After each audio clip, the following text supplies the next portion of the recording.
Querido Señor, te damos gracias esta mañana, porque el amor entre nosotros los seres humanos muchas veces lo medimos por lo que podemos recibir de otros, por la conveniencia. El amor entre los seres humanos muchas veces se desvanece, se marchita cuando las conveniencias se han acabado. Pero tu amor no se desvanece. Tu amor es eterno. Tu amor no cambia.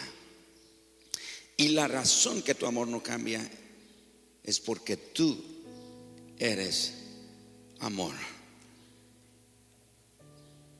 Y como tú eres inmutable, todo lo que viene de ti no cambia, permanece para siempre. Gracias esta mañana por nuestras familias. Gracias por nuestros padres, por nuestras esposas, nuestros esposos, nuestros hijos, nuestros sobrinos, nuestros parientes, los nietos. Gracias por bendecirnos con nuestra familia, Señor. Y esta mañana somos bendecidos al tener nuestras familias o parte de nuestra familia hoy, invitados especiales para esta casa, especialmente hoy en este día que celebramos este festival de la familia y la amistad. Bendícenos con tu preciosa palabra, háblanos, trae esperanza a las familias hoy, trae instrucción a los hombres como líderes espirituales de los hogares. Danos hoy de tu palabra y bendice a nuestras generaciones, bendice nuestra descendencia, Señor. Lo pedimos por el nombre de Jesús. Amén. Abran sus Biblias, por favor, en el libro de Josué, en el capítulo número 24. Esta mañana quiero compartir con ustedes unos pensamientos muy hermosos de la palabra de Dios sobre el valor de bendecir a nuestras familias. Definitivamente vivimos tiempos de decisión alrededor del mundo. De hecho, todo en la vida se basa en decisiones.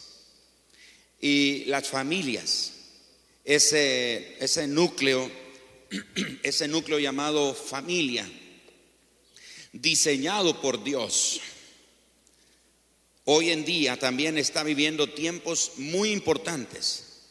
Y los hombres somos responsables del camino o de la dirección que nuestras familias tomen en los próximos años.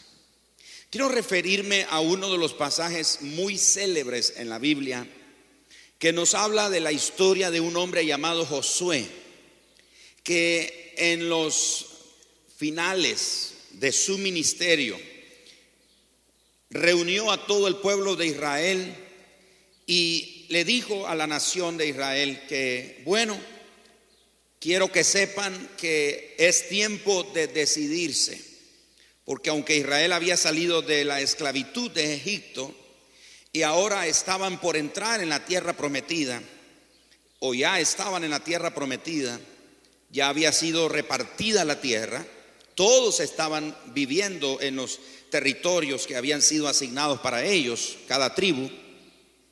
Josué le dijo al pueblo de Israel que habían traído la idolatría o práctica de la idolatría de Egipto. En Egipto adoraban todo tipo de deidades. Y aunque el pueblo de Israel amaba a Dios, servía a Dios, creía en Dios, muchos de ellos, muchas familias tenían en su corazón la inclinación para adorar a otros dioses. Y se habían olvidado de los favores y de las bendiciones que Dios les había dado a ellos como nación.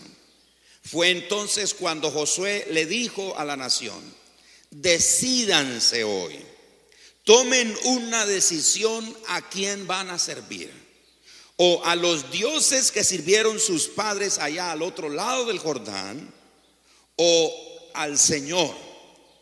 Decídanse hoy. Y Josué dijo: en cuanto a mí y a mi familia, nosotros serviremos al Señor. De manera entonces que Josué nos presenta hoy a todos los que nos encontramos aquí hoy, las familias que nos encontramos aquí hoy. Josué nos hace el mismo planteamiento y nos pregunta: ¿a quién van a servir? ¿Cuál será la decisión que tomará hoy en relación a su familia?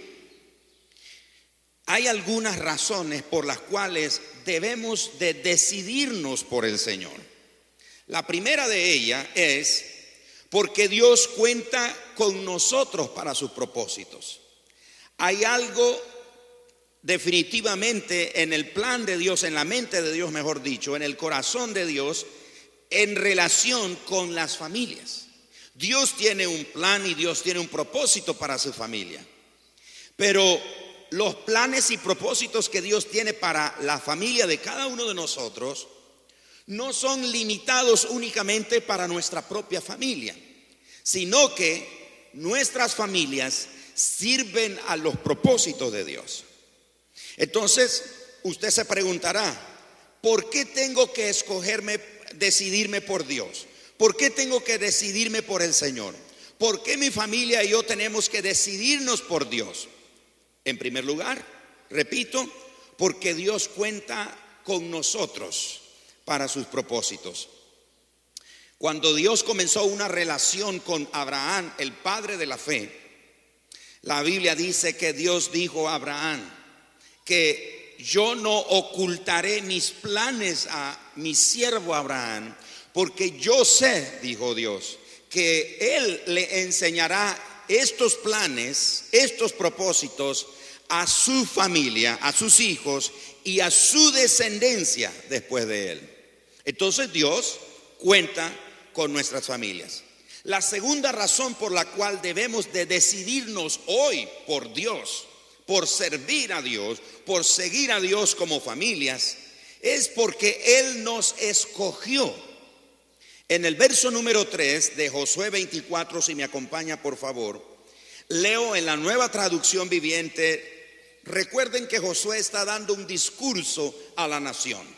Y lo primero que Josué ahora le dice a la nación es que recuerden que Él nos escogió. Cantábamos recientemente con el hermano Bismar esa preciosa canción, Me amas. Y su amor es perfecto, su amor es incondicional. Dios nos ama porque fue Él el que nos escogió. No fuimos nosotros los que lo escogimos. Por eso el verso 3: pero yo tomé a tu antepasado Abraham de la tierra que está al otro lado del Éufrates y lo guié a la tierra de Canaán. Le di muchos descendientes por medio de su hijo Isaac. Note entonces lo que dice: yo tomé a tu antepasado Abraham. O sea, fue Dios el que nos escogió. En tercer lugar, fue Dios el que nos ha librado de la esclavitud. En el verso 4 hasta el verso 7 del mismo capítulo de Josué 24 se lee lo siguiente: a Isaac le di a Jacob y a Esaú le di montañas, mientras que a Jacob y a sus hijos descendieron a Egipto. Luego envié a Moisés y a Aarón y mandé plagas espantosas sobre Egipto. Y después te saqué de allí como un pueblo libre. Pero cuando tus antepasados llegaron al Mar Rojo, los egipcios te persiguieron con sus carros de guerras y sus jinetes. Cuando tus antepasados clamaron al Señor, puse oscuridad entre ti y los egipcios. Hice que el mar cayera sobre los egipcios y los ahogara. Con tus propios ojos viste lo que hice. Luego viviste muchos años en el desierto, 40 para ser precisos. Entonces Josué le está dando al pueblo de Israel reunido ahí, como que si esta mañana está aquí el pueblo, la nación de Israel, las familias reunidas. Y Josué nos está haciendo este planteamiento y nos está dando razones por qué debemos escogernos o decidirnos por Dios. La cuarta y última razón por la que debemos de escogernos es porque Dios nos ha dado herencia. Dios nos ha dado herencia en posesión. El verso 8 del mismo capítulo 24 de Josué. Finalmente te llevé a la tierra de los amorreos, al oriente del Jordán. Ellos pelearon contra ti, pero yo los destruí delante de tus ojos. Te di las victorias sobre ellos y tomaste posesión de su tierra. Entonces Josué está haciendo un recuento a la nación y les dice que la primera razón por la cual hay que decidirse en servir a Dios y no a otros dioses, dice él, es que Dios nos ha escogido para sus propósitos. 2, Él nos escogió. 3, Él nos ha liberado de la esclavitud. Y número 4, nos ha dado herencia en posesión. En nuestro caso, posiblemente no hemos recibido una herencia física de tierras o posesiones. Pero hablando de herencia, la Biblia dice que herencia de Jehová son los hijos. ¿Cuántos tienen hijos aquí? Entonces usted tiene herencia. Claro, puede ser que no tiene posesiones materiales, muchas, pero tiene hijos. Y si tiene hijos, tiene herencia. Ahora, Dios nos hace un reto. Dios nos desafía. Así como Dios lo hizo a su pueblo por medio de Josué, Dios nos hace a nosotros también un reto. ¿Cuál es ese reto? El primer reto que Dios nos hace es que le temamos y le sirvamos con todo el corazón. Ahora quiero explicar que el temor a Dios no es espanto y estar temblando de miedo. Temor a Dios es la conciencia permanente que Dios nos está viendo en todo momento. Eso es temor a Dios. Es la conciencia permanente de que Dios nos está viendo en todo momento. Y que un día tendremos que dar cuentas a Dios de todas nuestras acciones, de todas nuestras decisiones. Entonces, Dios nos dice, tengo un reto para ti. Témeme, sírveme con todo tu corazón. Acompáñeme al verso 14 del mismo capítulo 24 de Josué. Josué 24, verso 14, leo. Y creo que está en las pantallas también. Por lo tanto, teme al Señor y sírvele con todo el corazón. Echa fuera para siempre los ídolos de que tus antepasados adoraron cuando vivían del otro lado del río Éufrates y en Egipto. Sirve únicamente al Señor. Pero si te niegas a servir al Señor, dice, elige hoy mismo a quién servirás. Me detengo ahí. Pero el primer reto que Dios nos hace entonces es, escoge, decide, teme al Señor, sírvele de corazón, echa fuera para siempre todo aquello que te aparta de Dios. Ahora, en aquel entonces, ellos tenían ídolos, imágenes de diferentes deidades que los egipcios, los sidonios, los caldeos, etcétera, todas las naciones de ese tiempo que adoraban. Ellos tenían muchos de esos ídolos y dice, sácalos para siempre. Puede ser que quizás nosotros no tengamos algunas imágenes o cosas por el estilo en nuestras casas, pero en nuestro corazón, ¿qué cosas tenemos que no nos dejan acercarnos a Dios? Que no permiten que nuestras familias se consagren a Dios, que no permiten que nuestras familias sean bendecidas por Dios. ¿Qué cosas hay en nuestra vida? ¿Qué cosas son esos ídolos que no nos dejan servir a Dios de una manera definitiva, de una manera decidida e intencional? El segundo reto que Dios nos hace por medio de Josué está en el verso 15. Y Dios dice, elige hoy, no le des más vueltas al asunto, no le estés tratando de buscar más respuesta al asunto, decídete hoy, no estés posponiendo para más tiempo la decisión. Noten el verso 15, por favor, Josué 24, verso 15. Pero si te niegas a servir al Señor, elige hoy mismo a quién servirás. ¿Acaso optarás por los dioses que tus antepasados sirvieron del otro lado del Éufrates? ¿O preferirías a los dioses de los amorreos en cuya tierra ahora vives? Y Josué nos presenta su resolución y su decisión. Pero en cuanto a mí y a mi familia, ¿qué dice? Nosotros serviremos ¿a quién? Al Señor. Bueno, la versión del 60 dice a Jehová. Mi casa y yo serviremos a Jehová. La Nueva Traducción Viviente dice: en cuanto a mí y mi familia, nosotros serviremos al Señor. ¿Qué decisión más importante? ¿Qué determinación más importante la que Josué tomó en ese momento?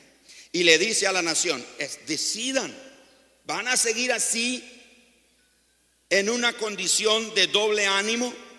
¿Van a continuar en esa forma de queriendo amar a Dios, pero hay cosas que todavía en su vida, en su corazón, en su familia no los deja entregarse y acercarse a Dios? Ahora yo quiero decirle que Dios quiere bendecir tu familia. Dios quiere bendecir tu matrimonio. Dios quiere bendecir a tus hijos. Dios quiere darte larga vida. Dios quiere que veas a tus nietos y a tus bisnietos. Dios quiere que tengas herencia por muchas edades, y no solo herencias materiales. Me refiero a que veas a tus hijos. Dios quiere bendecirte a ti hasta la cuarta generación de tu descendencia. Dios quiere hacer contigo grandes cosas. Dios quiere usar tu familia para bien. Dios ha puesto tu familia en esta tierra para servir a los propósitos de Dios. Pero tenemos que tomar una decisión como Josué. Mi casa y yo serviremos al Señor. Esto nos da el seguimiento a dos cosas más que quiero destacar aquí. La primera es que alguien principal en nuestra familia tomó una decisión para consagrar a su descendencia para el bien o para el mal, para la bendición o la maldición. El principal no solo tomó una decisión, sino que abrió una puerta, abrió avenidas, ya sean estas para bendición o para maldición, para bien o para mal. Cuando Josué dijo: en cuanto a mí y mi familia, nosotros serviremos al Señor, Josué no estaba refiriéndose, en la versión de 60 la palabra es casa, mi casa y yo. Esa palabra casa no se refiere al edificio donde vivían, no se refiere ni siquiera a las personas que vivían con él, se refiere a su descendencia, es decir, a los hijos que hoy tengo y los hijos de mis hijos y los hijos de los hijos de mis hijos y los hijos de los hijos de los hijos de mis hijos, y así sucesivamente. Josué, como alguien principal en su familia, tomó la decisión para abrir puertas que bendijeran a su descendencia. Pero así como Josué abrió una puerta para bendecir a su descendencia, alguien en tu familia pudo haber abierto una puerta, no para la bendición, pero para el mal o para la maldición. Y te voy a dar unos ejemplos en unos minutos. Pero piensa, ¿quién será el principal? ¿Tu abuelo, tu bisabuelo, tu tatarabuelo, tu papá? No lo sé. Alguien principal en tu familia tomó alguna decisión. Cuando Josué tomó la decisión de consagrar a su descendencia para Dios, él abrió las puertas de bendición para toda su descendencia. Y recordemos que las puertas son lugares de acceso. Las puertas son puntos de autoridad, son puntos de un derecho legal. Y la Biblia dice, por medio del apóstol Pablo en Efesios 4:27, hablando del enojo, Pablo dice: y no deis lugar al diablo. Es interesante que esa palabrita lugar en el griego, esa palabra significa, ya en castellano o en español, significa oportunidad, puerto, lugar, campo, territorio, heredad, país, provincia, región, tierra e incluso ventana, puerta o avenida. Todo eso significa esa pequeña palabrita en Efesios 4:27 cuando dice lugar. No deis lugar al diablo, refiriéndose al enojo. Eso quiere decir que cuando alguien en nuestra familia, un principal, tomó una decisión, y esa decisión que tomó fue o para consagrar a la familia o para maldecir a la familia, esa persona abrió esa ventana, abrió esa puerta, le concedió el territorio al pecado o al enemigo de nuestras almas, le dio la autoridad, el derecho legal, le dio el territorio, le dijo: este es mi territorio y puedes hacer con él lo que quieres. En cambio, Josué dijo: Señor, este es mi territorio, es mi heredad, es mi ventana, es mi puerta, es mi campo, es mi lugar, es mi puerto, es mi oportunidad. Yo decido por ti, bendice mi descendencia. El principal que abrió puertas, él cedió territorio, otorgó derecho legal, le dio oportunidad a las bendiciones o a las maldiciones. Ahora, lo interesante es que las bendiciones o las maldiciones se transfieren de una generación a otra generación. Repito, le daré unos ejemplos en unos minutos. Por ejemplo, bueno, de hecho ya, en algunos casos, por ejemplo, en algunas familias se nota algo como esto. Muchos miembros están marcados por una serie de particularidades que se repiten de una generación a otra. Por ejemplo, hay familias donde ningún miembro se casa, solo se juntan.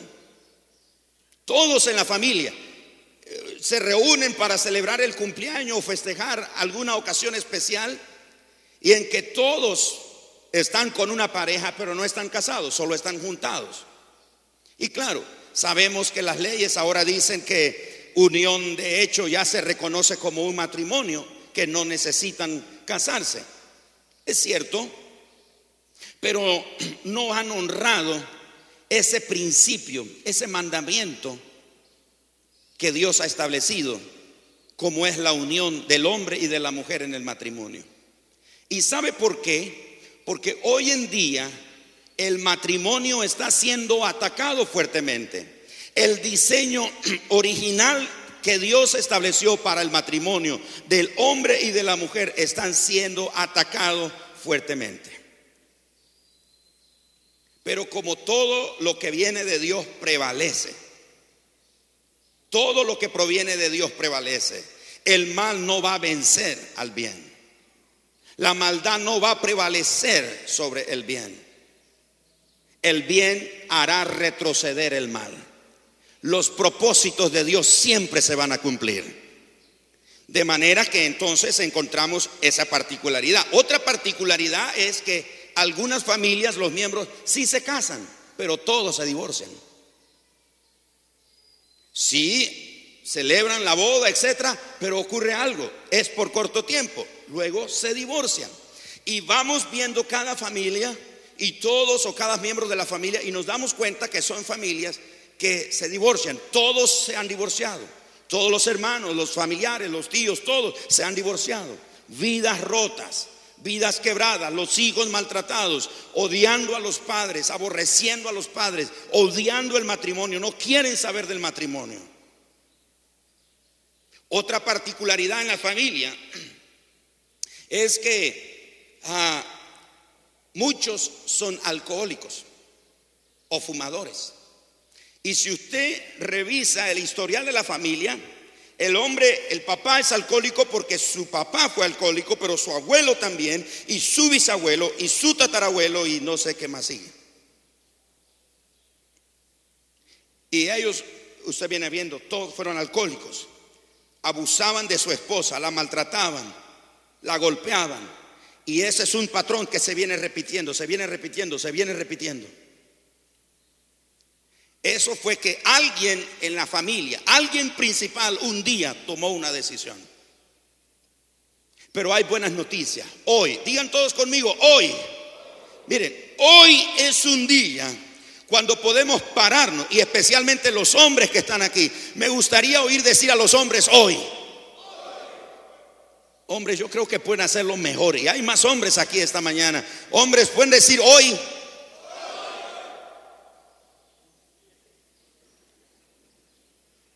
Hoy puede ser el día cuando anulamos esa decisión y decimos: un momento, hasta aquí llega esta maldición. Decido como Josué que a partir de aquí yo y mis descendientes vamos a servir a Dios. No queremos más la maldición, no queremos más la maldad, no queremos más el dolor, no queremos más el suicidio, no queremos más el homicidio, no queremos más la violencia, no queremos más el aborto, no queremos más la separación. Pedimos que Dios intervenga con toda su fuerza en nuestras familias. ¿Alguien aquí esta mañana está listo para dejar que Dios intervenga en su familia con todas sus fuerzas?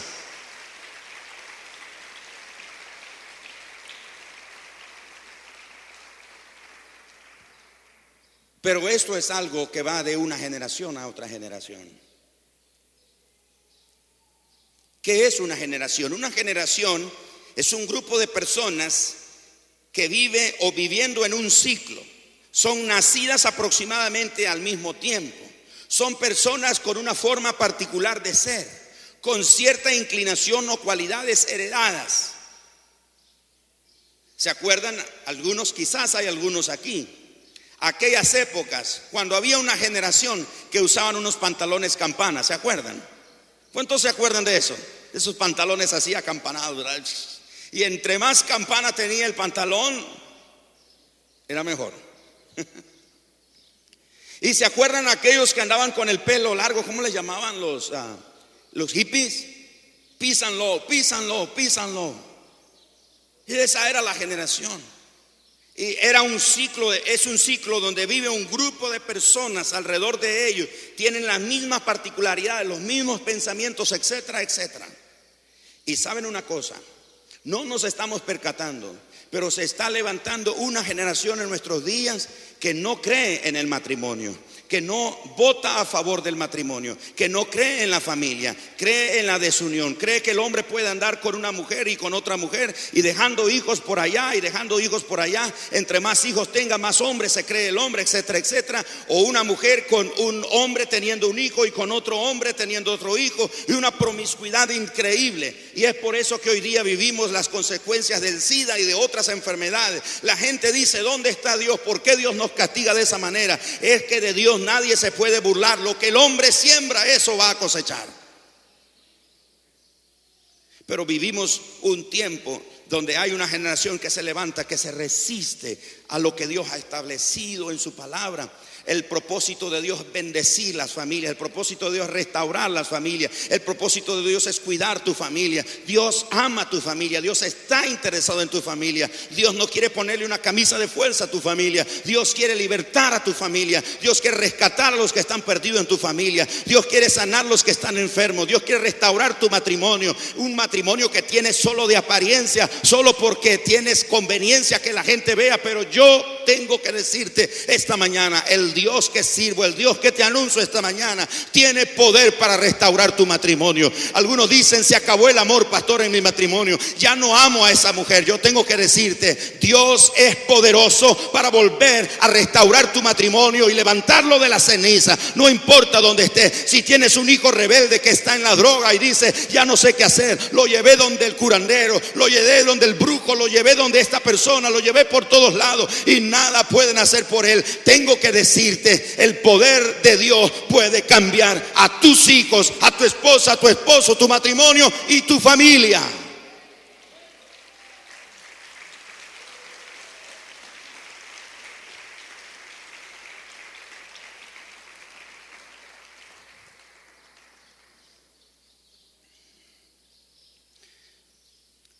Ahora usted se preguntará, ¿cómo puedo cerrar las puertas de maldición? Usted nos ha dicho que alguien en nuestra familia tomó una decisión. Yo soy primera generación de predicadores o siervos de Dios. Yo vengo, lo he dicho algunas veces y cabe otra vez mencionarlo aquí, solo para que usted vea el propósito de Dios en nuestras vidas. Vengo fui dado en adopción. Tengo padres adoptivos. Mis padres adoptivos conocieron al Señor. No conozco a mi padre biológico. Mi mamá biológica me dio en adopción porque yo estaba muriendo. Pero siempre me viene a mi mente cómo Dios estaba desde su trono guardando todos los tiempos en mi vida para cumplir sus propósitos en mi vida. Y aunque estaba dado ya casi a morir, fui dado en adopción. Mis padres adoptivos conocieron del Señor Jesús, entregaron sus vidas, rindieron sus vidas al Señor y comenzaron a servir a Dios. Pero se separaron, terminaron separándose ellos. Y cuando yo leí en una ocasión al Señor, al hermano, al doctor James Dobson, y él hablaba y decía que a veces ocurre algo, que ese patrón de divorcio muchas veces se repite en los hijos. Y cuando yo encontré eso, tomé una decisión como Josué. Señor, mi casa, mi descendencia te va a servir. Y yo no voy a repetir con tu ayuda lo que le ha pasado a mis antepasados, lo que han vivido ellos. Porque yo he decidido por ti. Yo sé que solo no puedo, necesito tu ayuda, necesito tu intervención. Ayúdame. Pero no solamente tomé esa decisión, estoy seguro que esto es algo que va a ocurrir en mi descendencia. Mis hijos y los hijos de mis hijos no solo van a tener matrimonios, sino que tendrán buenos matrimonios y matrimonios duraderos. No serán matrimonios de un rato, no serán matrimonios de unos meses o de unos años, serán matrimonios para siempre, matrimonios duraderos. Pero no solo mis descendientes, mis hijos harán eso, sino que después de mí, mi descendencia servirá al Señor. Quizás no van a ser pastores o predicadores, pero le van a servir a Dios. Esta mañana yo le daba gracias a Dios por mis hijos, le daba gracias a Dios por Gerald, por cómo sirve. Los muchachos le dicen Pastor Gerald y él dice no, nos vemos. Yo le digo, hijo, no te preocupes, yo decía lo mismo. Yo le decía a Dios, llámame lo que quieras, menos a ser pastor. Y mírenme dónde estoy. Yo decía, no, Señor, no me llames a eso. Pero le doy gracias a Dios porque mi hijo sirve. Le doy gracias a Dios porque Dios, Keren tiene planes y sueños de cómo servir a Dios. Le doy gracias a Dios a Joel porque Joel sí dice, papá, yo soy el pastor de la iglesia. Llega muchas veces a mi oficina y se sienta en mi silla y dice, aquí hay dos pastores, tú y yo. Yo voy a ser el pastor. A veces viene conmigo a ver aquí y dice, papá, yo voy a ser el pastor de esta iglesia. Yo digo, bueno, sí, está bien, claro que sí.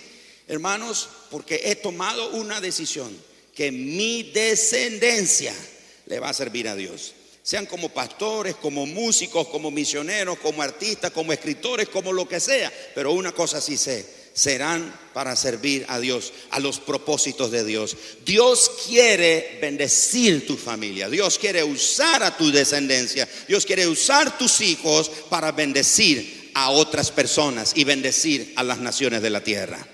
Pero para que eso ocurra, tú tienes que tomar una decisión hoy de decidirte por Dios. ¿Cómo cierras la puerta de maldición? Número 1, toma la decisión como Josué. Toma la decisión. Decídete por Dios. Número 2, confiesa tus pecados y los de tus padres. En Nehemías capítulo 1 y en Daniel capítulo 9 la Biblia nos habla que estos dos hombres en tiempos separados hicieron la misma oración y dijeron, Señor, confieso los pecados de mis padres y los míos y te pedimos perdón.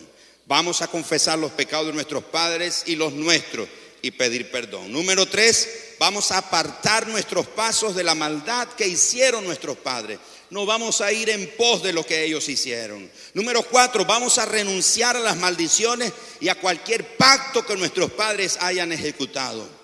Algunos de nosotros fuimos dedicados u ofrecidos a alguna deidad, alguna imagen, algún santo y cosas por el estilo. Yo tengo que decirte esta mañana con todo respeto, la Biblia lo dice y lo puedes leer en cualquier Biblia, que los ídolos no tienen poder. Tienen pies pero no andan, tienen manos pero no tocan, tienen ojos pero no ven, tienen oídos pero no oyen, tienen nariz pero no tienen olfato, tienen ojos pero no pueden ver. No tienen poder, no tienen ningún poder. Pero tengo que decirte que Dios es el que hizo los cielos y la tierra con el poder de su palabra. Y puedes consagrar tu vida y la de tu descendencia al Dios vivo de los cielos. Y te aseguro que algo comenzará a ocurrir un cambio, una transformación en tu familia.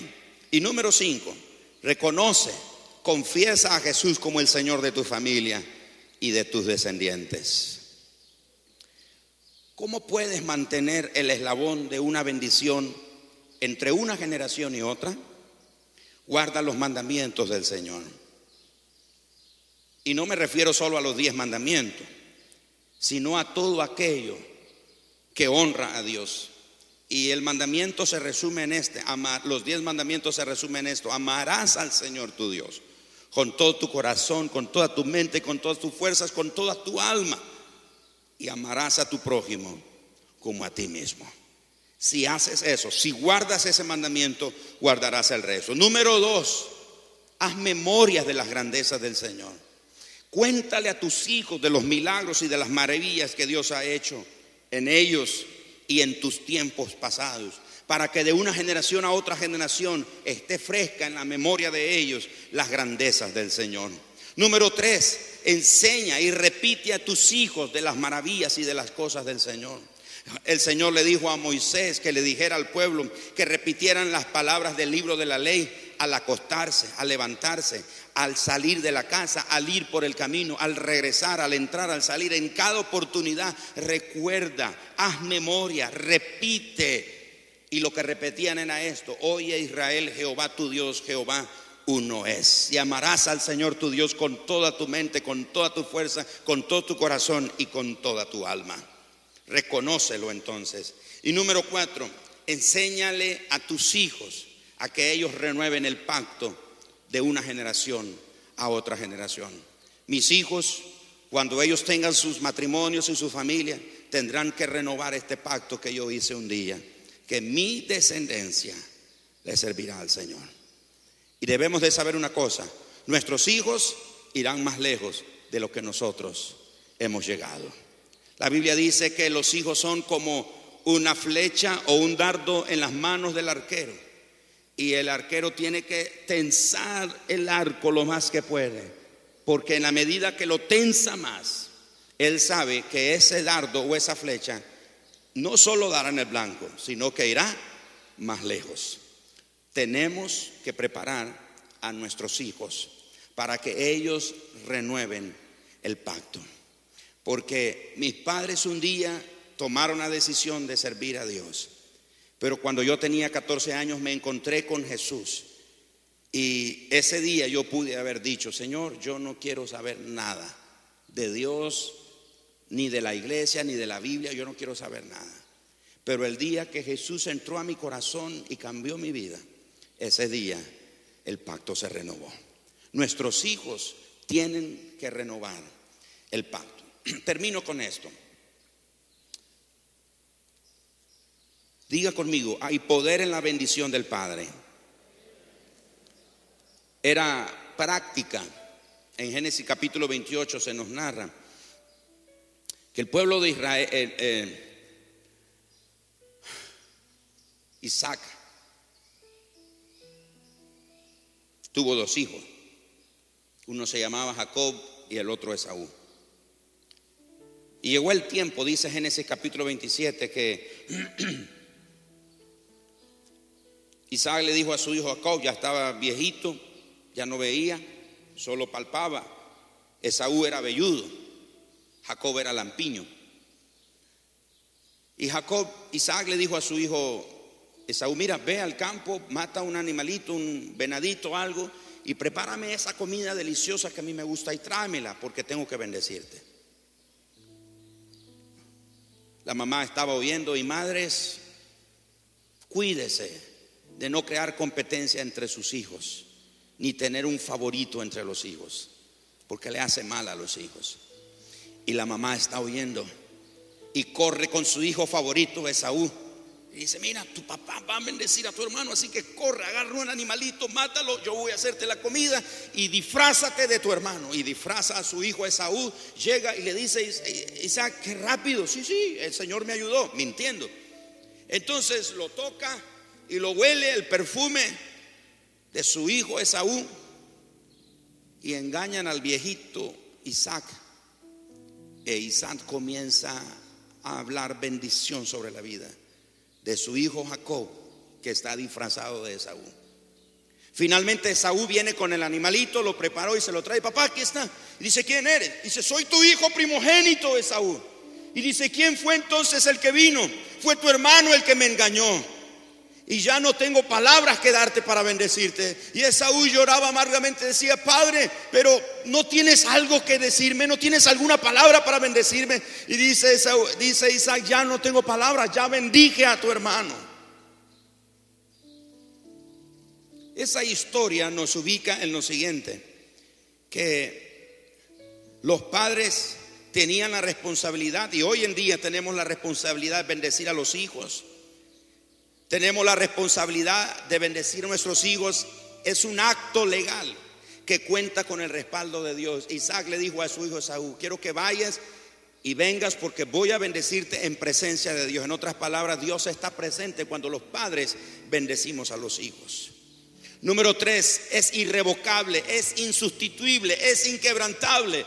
Porque Esaú le dice a su padre, Padre, pero ¿y por qué no le quitas un poquito de las bendiciones que le diste a mi hermano Jacob y me las das a mí? Y dice, no puedo, porque lo que ya hablé para él ya está dado. Ya no puedo decirlo, anulo, ya hablé, ya lo dije. Son transferibles de una generación a otra generación. Abren las puertas del cielo. Jacob va huyendo de su hermano y se acuesta a dormir y tiene una visión y ve una escalera que va hasta el cielo, y en esa escalera habían ángeles que bajaban y ángeles que subían, y ahí Dios le dijo, te voy a bendecir y donde quiera que vayas te voy a guardar, te voy a dar este territorio, voy a hacer de ti una gran descendencia. Las puertas del cielo estaban abiertas porque la bendición del Padre estaba sobre este muchacho. Legalmente es desatada, es declarada cuando el Padre habla. Padres, esta mañana les insto, hablemos al futuro de nuestros hijos. Profetiza al futuro de tu hijo. Profetiza para mal cuando le dices que es burro, que es tonto, que es inútil, que nunca llegará a hacer nada, que para qué lo tuviste, que es un estorbo, etcétera, etcétera. Lo maldices para mal, profetizas para mal cuando hablas así sobre tu hijo. Pero hoy te insto, habla al futuro de tu hijo. Hijos que están aquí, tener la bendición de un padre es tener la bendición de Dios. No menosprecien la bendición de sus padres, aunque ellos no sean cristianos o vayan a una iglesia. Porque la bendición no está en lo que son, sino en el hecho legal de que son tus padres. Si sus padres no tienen económica o materialmente una posesión que heredarte, no menosprecies la bendición de tu padre, hijo. Porque el poder de la bendición de un padre no está en el dinero ni en los bienes materiales que te pueda dar, sino en el poder de las palabras que habla sobre ti. Hijos, anhelen la bendición de sus padres. Padres, hablen la bendición a sus hijos. Hijos, no se casen sin la bendición de sus padres. Honren a sus padres. Hijos, no emprendan nada sin la bendición de sus padres, porque las bendiciones de los hijos serán mayores que la de los padres. Es tiempo entonces hoy, como Josué dijo, en cuanto a mí y a mi familia, nosotros serviremos al Señor. Yo quiero llamar esta mañana a los hombres que estamos aquí. Hombres, si estás aquí con tu familia, si viniste aquí con tu familia, tu esposa, tus hijos, tus nietos, tus sobrinos, no sé con quién llegaste, es el tiempo de pedirle a Dios que bendiga nuestras familias. Mira, no importa, yo quiero decirte que no importa tu trasfondo, no importa cómo haya sido tu trasfondo, no importa cómo fue tu nacimiento, Dios es poderoso para cambiar no solo el pasado, pero tu presente y tu futuro. Hay pastores que usted no sabe, mi papá nunca me abrazó, mi papá nunca me amó, mi papá nunca me besó, mi papá nunca me bendijo, mi papá nunca estuvo presente. El mío ni siquiera lo conozco.